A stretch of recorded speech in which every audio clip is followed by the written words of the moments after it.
So David, when did it kind of click for you? When did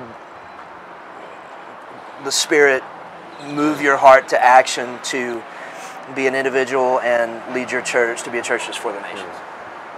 I think it's a combination, and the way we talked about it even at Brook Hills, and it's from my own experience, is that word and world kind of collide together in that click moment.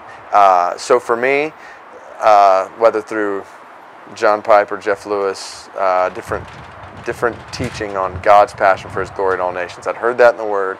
I was in Honduras. I remember where I was standing in the middle of this city dump, and I'd been on mission trips before, but something happened when I just lock eyes with this girl who's 6 years old, standing in her front yard, which is the middle of a dump, and I just realized, all right, my life was created to be a part of going to the nations for His glory. And so everything, all the seeds that have been planted in my heart through the Word just came to life in an unusual way as I collided with the world.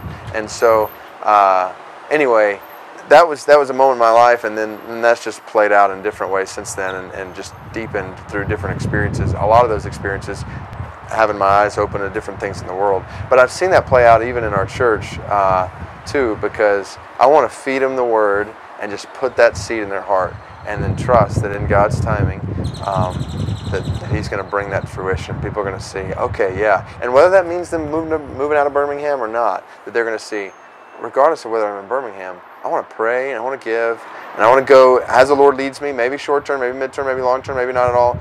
But I want to be a part of what He's doing among the nations. So anyway, what about you?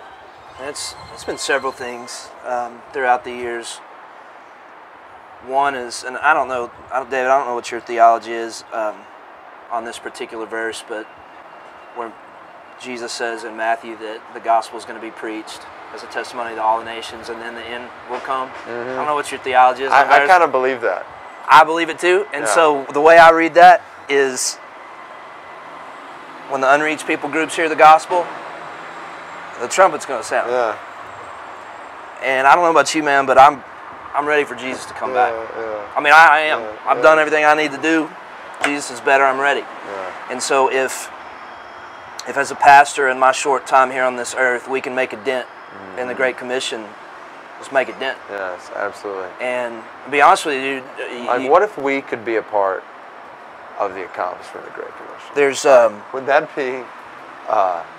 I mean, we will be a part in some sense, but what if we could see it in our day?